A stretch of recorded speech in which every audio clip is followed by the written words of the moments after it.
Good morning, everybody, and welcome back to the Reef. So, today I got in my shipment from Poseidon's Kitchen Aquaculture. So, this is where I buy all of my Phyto from.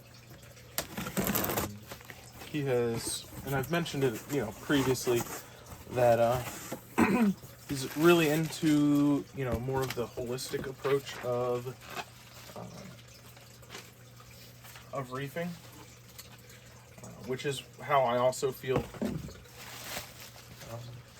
If I can, I like to try and, create biodiversity and kind of create, the natural habitat, because that's what's going to work best.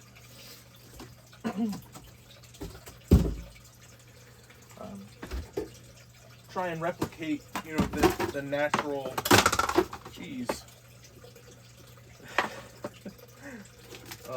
the natural food chain,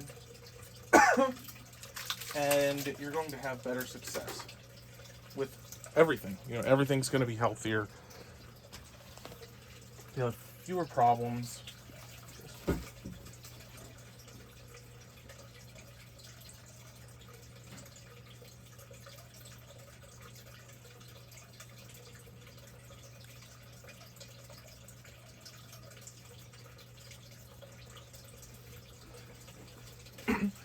And I've seen it firsthand that it really does make a huge difference.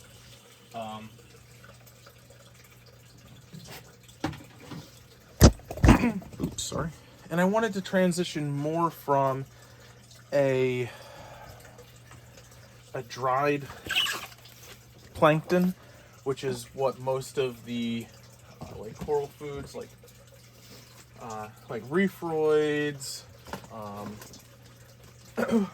the reef chili from Bulk Reef Supply. Those are all more of a like a dried plankton material, which is great.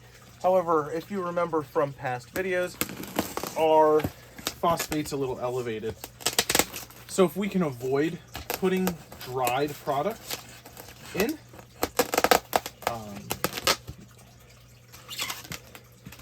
because dried prepared foods is more often than not where you get more phosphates from, then I'd like to try that to lower it before I go and dose something to lower it itself.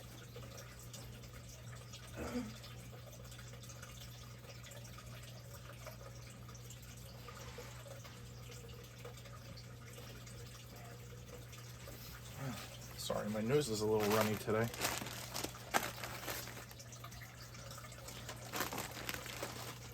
So, I ordered a pack of a small bottle of copepods.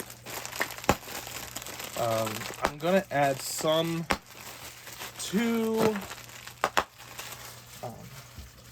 Maui's tank now to just kind of get him to be happy and everything. And you can see how well it's packaged. I did kind of splurge and got a lot of stuff this time, but I do use it pretty heavily. And they're always available if you have questions of like what should I do about this? What should I do about that? How should I dose? There's always instructions on the bottles, right? So there's that.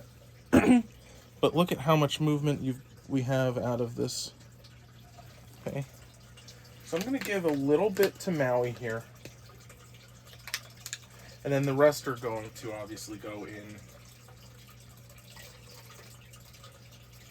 to the main display at night so that they don't get preyed on too heavily by the fish. Not that there's many fish in there that are going to go after them and eat them, but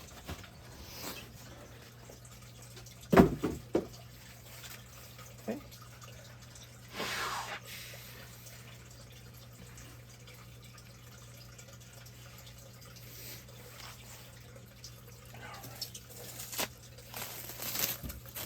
But again, the packaging is great. The value is even better. And whenever I have a problem with, you know, what's going on with this or what's going on with that, or, you know, I've got some die off, you know, it always comes back to the building block. I was having a lot of trouble keeping the some of the coral happy, and I started dosing Phyto, and it really made everything better.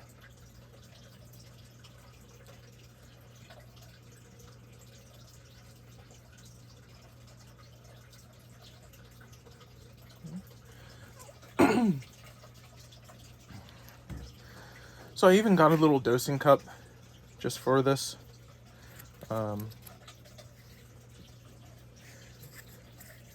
They sold for $0.25. Just because I don't have a lot of things that have the markings on them for volume. Other than like this one, and this one I use for food. For Maui. So I didn't.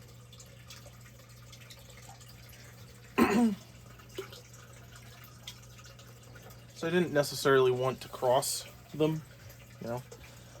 But just look at how dark that Phyto is. Like, that is high quality phytoplankton. Now, I do dose it, and then just like the directions say, I do every day. I put it up in the window, and then I dose. Not dose, but I blow in some of my breath. Hydrophobic. There we go.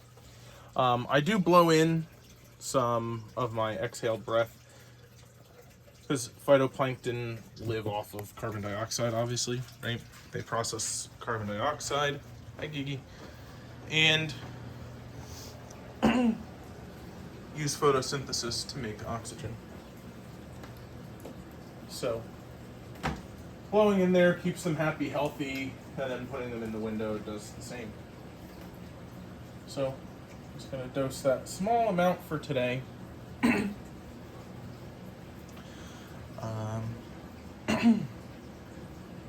also have to go over our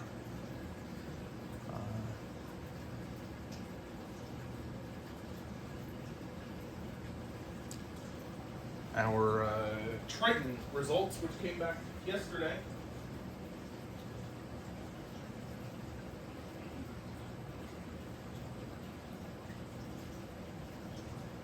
So, everything on the Triton test was fine, except we had high levels of lithium, which we know we've had that for a while now. Honestly, it's nothing new, it's nothing different, so it is what it is. We're just going to keep doing water changes to manage that. And we had, unfortunately, high levels of tin. So tin can come from anything, well, metal, obviously, right? And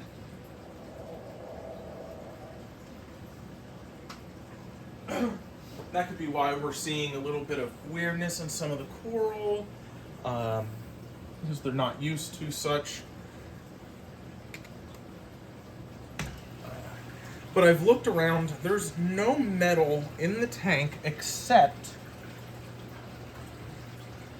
in one of the one of the tubing. It's that braided vinyl that a lot of people use for return, for flexible returning tubing. And that's the only place that I've got metal even near the tank or near the water. So I think that that's what it is. I did some research. I have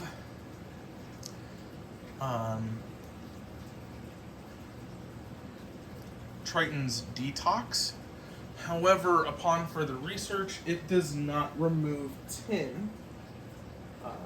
And tin is our problem, so that's not great. However, looking through, it sounds like Cuprosorb will remove tin. I happen to have Cuprosorb here already, I believe, anyway. Just kind of coincidentally happened to have it. Because at one point I was doing the copper treatment for quarantine. I am not any longer, but at one point I was. So I do have some Cuprosorb, so I'm gonna pack that up, throw it in a bag, and either just kind of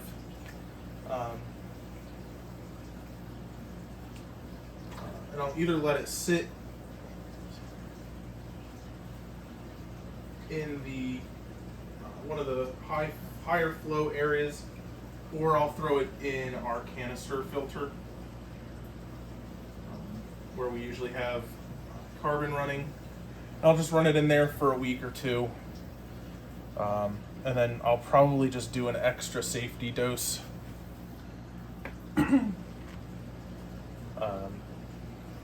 And run that for another couple weeks, and then I'll send another Triton test out and see where we're at.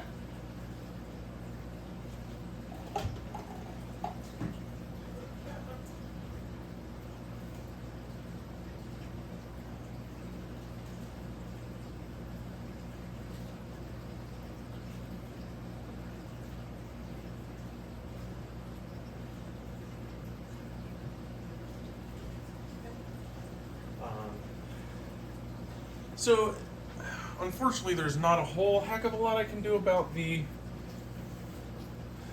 that tubing. I could replace it with just regular vinyl tubing.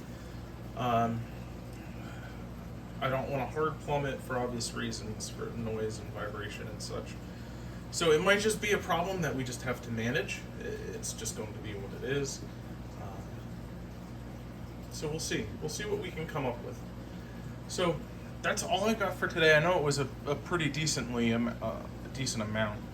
So I hope you enjoy. If you've got any questions at all, just let me know. And again, we're gonna try and get a video together with Poseidon's Kitchen Aquaculture to talk about the benefits of